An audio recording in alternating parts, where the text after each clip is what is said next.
Good morning, Baltimore fans, and welcome to episode 46 of season 2 with Sports Talk with Rags. And we are honored here to have Ryan Ripken with us this morning. Ryan, how you doing today? I'm doing good. I mean, it was a recovering from last night's game, but overall, can't complain. It's good to finally be on. Like we're saying, I'm glad we could make this work. Yeah, well, hey, appreciate your time. And yes, I know with everybody's busyness in their lives and their day-to-day schedule, glad that our schedules can connect. Well, hey, before we talk about your time with high school baseball on to college and then your professional, let's start off with here. We got super wild card weekend with the extra wild card and wild card weekend going into Monday Night Football. But let's see, the Dolphins gave Buffalo a run for their money. Giants knocked off Minnesota, and then the AFC North clash there to finish it off with the Ravens Bengals. Just last night's action. Yeah, I mean, honestly, the slate of games for minus the second half of the 49ers Seahawks game, these Right. games were extremely competitive. And I think it went to show playing your division rivals.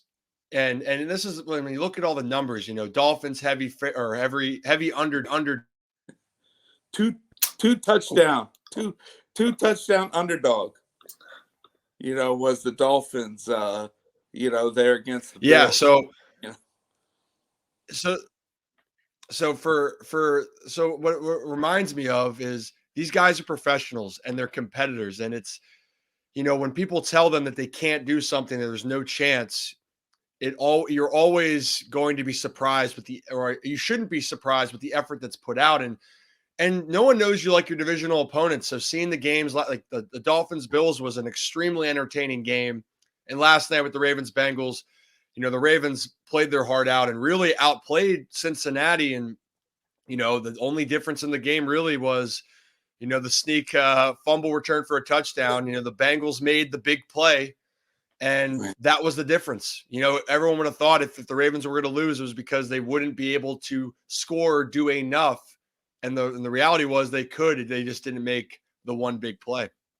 Yeah, and I mean the Ravens, John Harbaugh being there for 15 years. This year, with Lamar's injury, but just the excitement here of the city over the franchise and the success that the Ravens had, even when Brian Billick took over before John Harbaugh came there in 2007. Yeah, look, the Ravens, as I know, it's a very the fan base, the organization, it's a very proud group. The people that want to represent the Ravens care a lot about the city, and the Ravens have a great history. And I understand so many people were frustrated because the expectations are so high. Right. And it makes sense, right? And for us, I mean, if you're a Ravens fan compared to the other fan bases, you have been spoiled since the team came back to Baltimore with how much success that they have brought to the region. And it's unfortunate the way the season ended, but if you're looking at from every year on a year-to-year basis, the Ravens are always in it. And I'm excited, and even there's a lot of young pieces, and I know that there's a lot of question marks that the team's going to have to answer, but the stability in the organization cannot be understated, because the Ravens have had a tremendous run for 25 years. I mean, if we can look at the Detroit Lions now that are finally looking like they're hopefully turning the corner for them. But if you were to talk to their fan bases, they haven't experienced any real relevancy, for decades. So I'm excited. Heartbreaking loss, but I still think the future is bright, especially with some of the young core players the Ravens have. Yes, and and just in the AFC North, just with Steelers, Ravens, and Bengals, and then the sad thing is, Cleveland, once they were given back the franchise, they tried to keep having success, but just that AFC North seems to be a three team race year in and year out. Yeah, the Browns haven't figured it all out yet, and that's why they felt they had to make a gigantic move for Deshaun Watson, and give him all the money, and whether or not that people think that he deserved it and whatnot. Personally, that's a hefty investment that I wouldn't have done, but that just shows you how desperate Cleveland has been to try to find an answer. And they haven't had that. And you see the other teams in the AFC North consistently be around, and it's really been Baltimore and Pittsburgh, and now Cincinnati has come into that mix. Cleveland's searching for answers, So, but I will say this: I think the AFC North, if you look at it for the whole year, as much as the issues as the Browns have had, the Browns still found a way to have 7 wins, and I think if they had beaten Pittsburgh in the final week, they would have leapfrogged Pittsburgh in the division as far as where the standings were going to be. So, AFC North's tough football, and it's going to looks like it's going to continue to be that way for years to come. The way it's shaping out. Yes, and the first weekend of the NFL playoffs finishes tonight here with Tom Brady and the Bucks hosting Dak and the Cowboys. Yeah, what a matchup that should be. It's interesting. I think that's the beauty of sports and playoffs, right? You have a thought about how everything's going to go, or you can look on paper and go, well, I think this team's better. They should roll, or but this is why you play the game. And on paper, the Cowboys have been the better team overall this season. But then, as we know, can you ever count out Tom Brady? I feel like he's 45 or he can't do it again. Well, so far he's proven everyone wrong his entire career. That should be a fantastic finish. And I would not be surprised if the Bucks, pull it out. Tom Brady has earned the right to not be doubted. Right. Yes. And so, and I think, I know with it being 3 days, but I don't think the NFL, there's been so much coverage here of these 3 days and then finish it out with Monday Night Football playoffs. I don't think the NFL can go back to 6 teams make the playoffs. I think they either have to keep this extra wild card or maybe even go to 8 and no one gets a bye. Yeah, and that it was, obviously the whole situation with, Damar Hamlin and the Bills was traumatizing and very nerve-wracking for everyone to watch and witness, and for his family to go through. And then through all that, because then they're trying to figure out, well, how do we figure out the playoffs? Because the reality is the season has to go on. And then you heard the conversations about, would you expand to 8 teams? And, and you're seeing in college football playoff now that they're going to expand. People love football. People love to see more games. And even though it might change the dynamic, as we have seen, people too. Right. For this weekend specifically, we saw that. Hold on a sec. Sorry, my mic went out a little bit. Can you hear me? Yep. All good. Perfect. Sorry about that. All good. But so in general, though, people are going to tune in. And so I don't think the NFL goes back at all. It makes money, and you got to follow the money. And boy, were there some great games. So the NFL has to be pleased with the product that's been on the field. Right. Well, hey, so and we started this episode off with football, playoff weekend, the Ravens in it, and but let's go back here to baseball, and just as you were growing up and being around the game of baseball, with you playing their high school there at Gilman there in Baltimore. Man, my time at Gilman, honestly, retiring and figuring out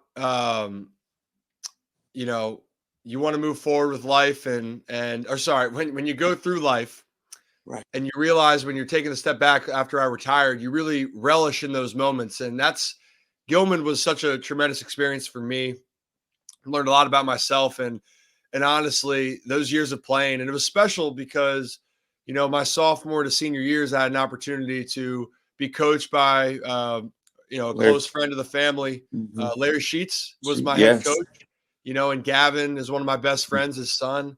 And then my dad got to be on the coaching staff as well. So it was such a cool experience. And then above all that, though, the group of guys that I got to be with and go through those years, it was a ton of fun.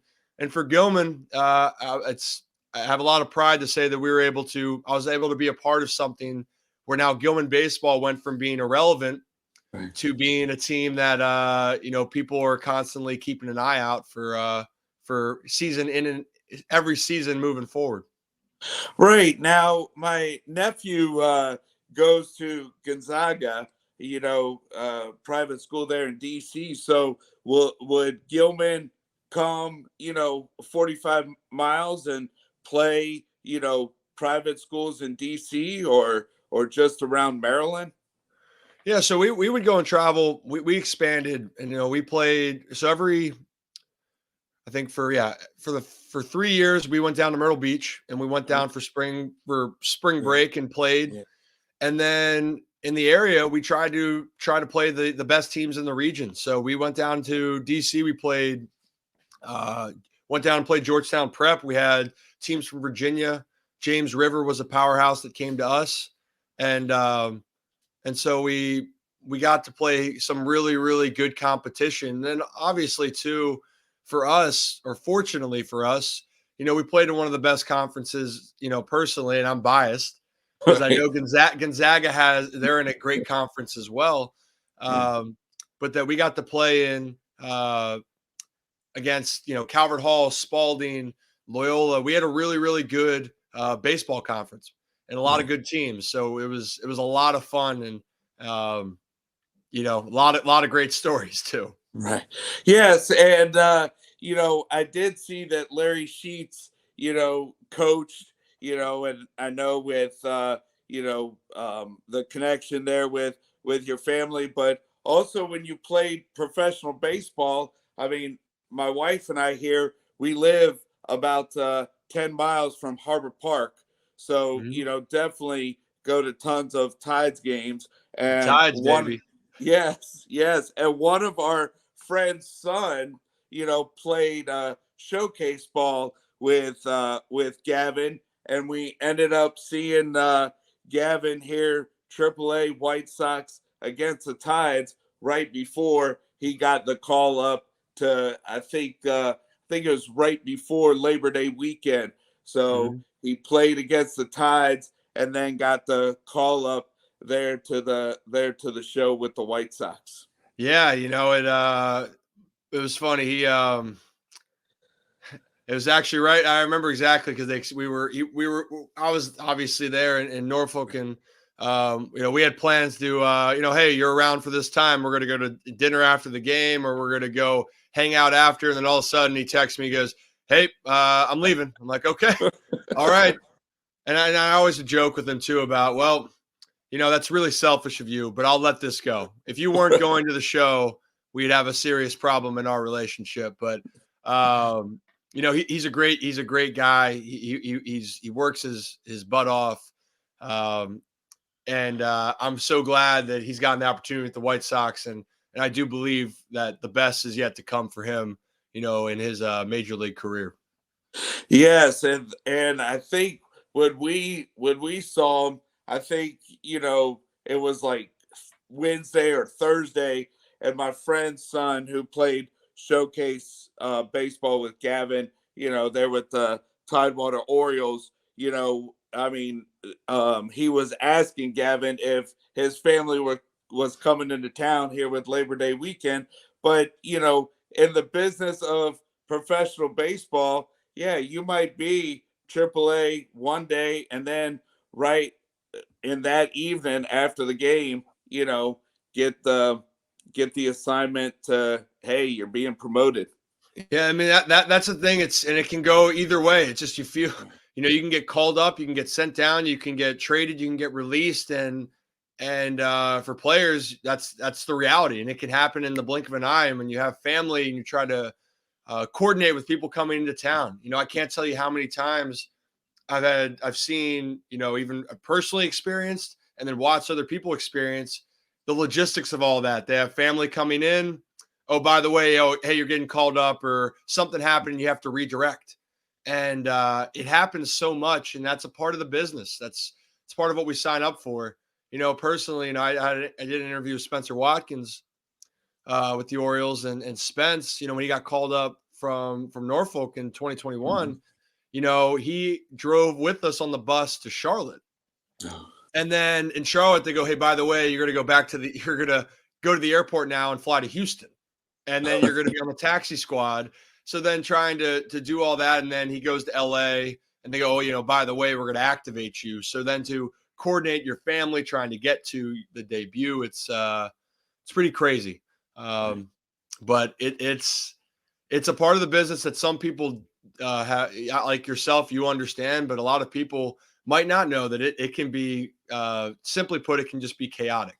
Right, right. And so we started off by talking about the city, the city's love for the Ravens, but and we just finished here about some young talent here that played for Norfolk and got promoted to Baltimore. But I mean, the run that the Orioles were on last year and their young talent, I mean, definitely exciting times there for Camden Yards here come 2023.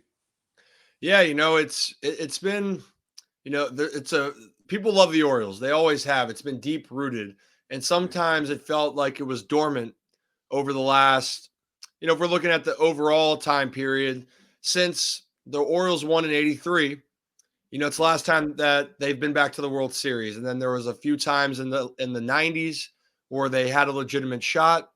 And then there was a period of 15 years where the team didn't have a winning season. And then it was the best 5-year run from 2012 to 2017, where you saw the fans and you saw the excitement.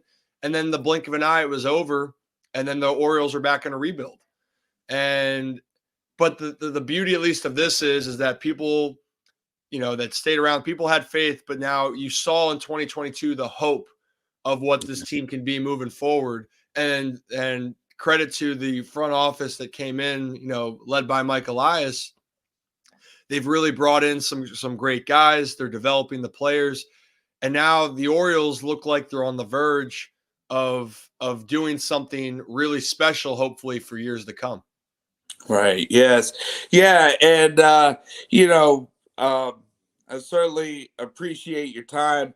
The funny thing is my mom and her younger brother were born in Aberdeen, as my granddad was stationed at the Aberdeen Proving Proving Grounds. And grounds. yes, and so my sister, with living in Northern Virginia, her youngest son is 9.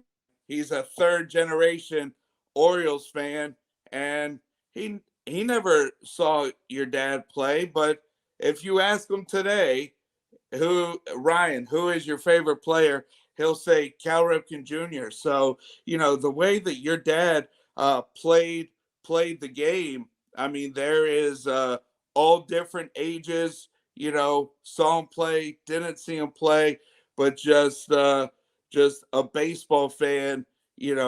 Enjoys how number 8 played the game.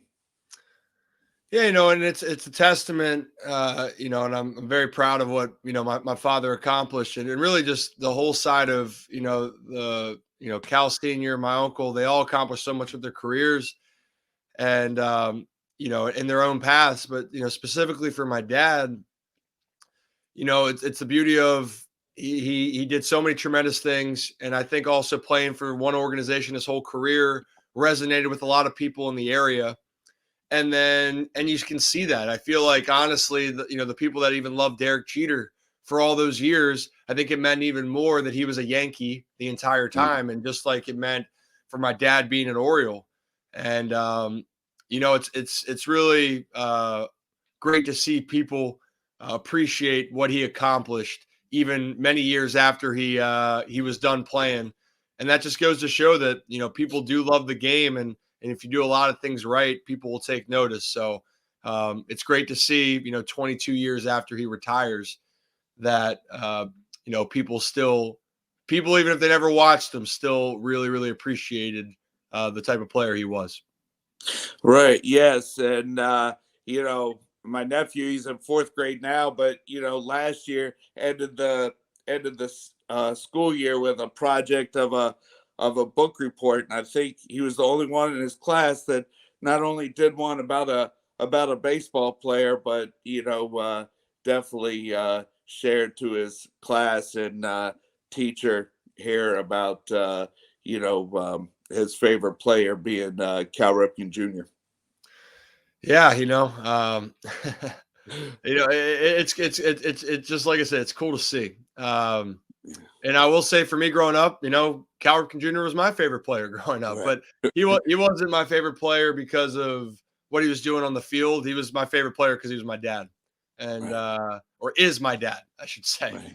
And I was just proud to go out and watch my dad do something that he loved. Right. And so with your few years of playing professional baseball, what's next for you? Well, I always wondered if I wanted to stay in the game. And I think I wanted to take a step back and kind of evaluate my options. So that's why I kind of went more the media, going the media route right now and seeing what's out there. And, I've been so entrenched with sports my entire life.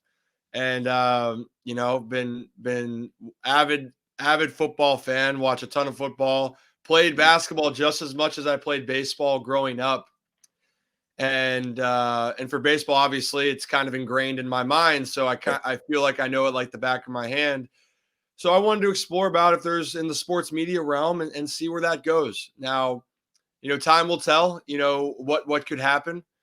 Finishing up some school as well as part of my deal when I signed. I can go back to school and have that paid for, and so options are open. And I think the cool thing is, as much as I miss playing, which I do, and I would love to continue to play.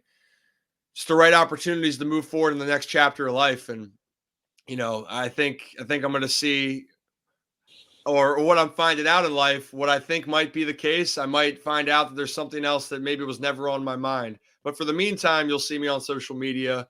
Sometimes maybe having good thoughts, maybe some not so good. I'll let everyone, have their own opinions, but that's the plan right now. Right. Well, hey, Ryan, I certainly appreciate your time, for coming on and and for college baseball right there in Baltimore. I mean Johns Hopkins has a great baseball program.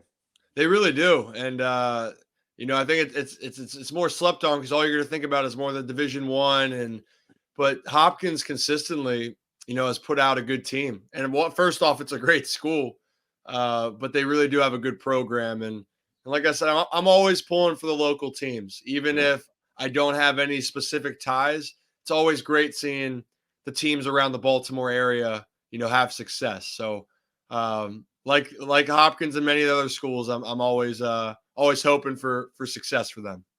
Yes. Well, hey, Ryan, also with back to the Tides, when moved here in '87, they were affiliated with the Mets, and then once their contract ended with the Mets, then they had the choice of looking for the Nats or the Orioles. And it's certainly been great to see the relationship between Norfolk and Baltimore, with not being that far, as I know that Bowie and Aberdeen, much closer to Baltimore, but AAA here for the future Orioles just being 3.5 to 4 hours south. Yeah, I mean, honestly, the Orioles have, in my mind, they have the best minor league setup. where I mean, the furthest team away is Norfolk, and that's not. When you look at other teams that are flying, coast to coast almost, or across the country. But I also think for the region, we go back to that where the Orioles have been in Baltimore for years, and the Nationals definitely have gained their own following, and rightfully so. But I think it was great that the Orioles were able to keep a team close by, and that again that keeps the people around them um, heavily invested not only in the Tides and in the future Orioles, but just the Orioles in general. So it's really great to see, and also I loved I love my time in Norfolk. I'm definitely going to be back there more. I'll try to Okay. maybe go back and see some familiar faces, maybe catch a game. One of my best friends is lives there, so um, definitely going to go back. But I suggest if people haven't been to Norfolk, the Virginia Beach area, they should definitely take a trip. I really enjoyed my year there, and I'll definitely be back for sure. Yes. Well, hey, Ryan, I know that my wife and I we took my nephew, actually both of my nephews, my sister's son that goes to Gonzaga. We took both of our nephews to an afternoon game at Camden Yards, and we were able to meet Ben McDonald there. There before the game, and definitely great time to catch afternoon baseball there in downtown Baltimore there at Camden Yards. Day games down in Camden Yards really can be something special, and even if there's not a lot of if there's it's a packed house or not a lot of people there, Camden Yards is a beautiful park. Daytime with the family is amazing, and Ben McDonald's an awesome guy. Yeah. So he truly is, and he does a great job with the Orioles. Calling games as well. He's an entertaining guy. So never can go wrong with baseball in the afternoon. Right. Well, hey, Ryan, appreciate your time for coming on, and let's see. I guess with it being playoff football, who do you like making it to Arizona? Right now, San Francisco is a team that I actually thought early in the season that was my pick before everything happened with Garoppolo, and now with Brock Purdy. Yeah. And that story. This Right. last pick, Mr. Irrelevant. I think it's amazing. Um, 49ers are my pick right now to make it, and the AFC. It's gonna be a coin flip. I think I'd love to see the Bills make it for everything they've gone through, but something's telling me that Kansas City is going to find their way there again, just because the greatness of Patrick Mahomes and Andy Reid. So what I want is Bills Niners, but what I think is going to Yeah. happen is Chiefs Niners. Chiefs Niners. Yeah. Yeah. I know with growing up in a military family, I was born in Seattle the same year the Seahawks came into the league. So I've been following the Seahawks, and it was a great first half there on Saturday, but boy, the 49ers, I think they only punted once, and when they came out of the locker room, boy did they make adjustments, and like you said, Mr. Irrelevant to now being under center for the last 7 weeks and in the midst of an 11-game winning streak. And not only all that, too, he might have just played his way into being their quarterback of the future. Right. And all in a span of, since he took over in whatever, 7, 8 games or whatever it's been, it's truly tremendous. And it's awesome. I feel for Seattle, though. Great run, though. And they got a bright future in the post Russell Wilson era. But right Yeah. now, San Francisco looks like they are on a mission especially with Brock Purdy leading the charge. Yeah, and you talk about, there between you guys and the Sheets family. Well, there in San Francisco, you got Kyle Shanahan, the head coach, and his dad coached Christian's dad, and now Christian McCaffrey is there with the 49ers.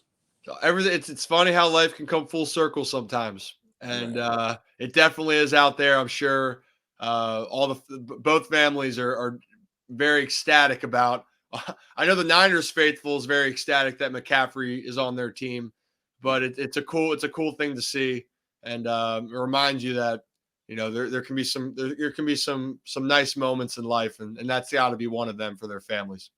Right. Well, hey, Ryan, appreciate your time, and thanks again for being on this morning. Of course, we'll talk soon. Thanks for having me, and hope for some more good playoff games and a great 2023 baseball season. Right. Yes. And so, all right, Baltimore fans. So that was Ryan Ripken here on today's episode, and everybody have a great day.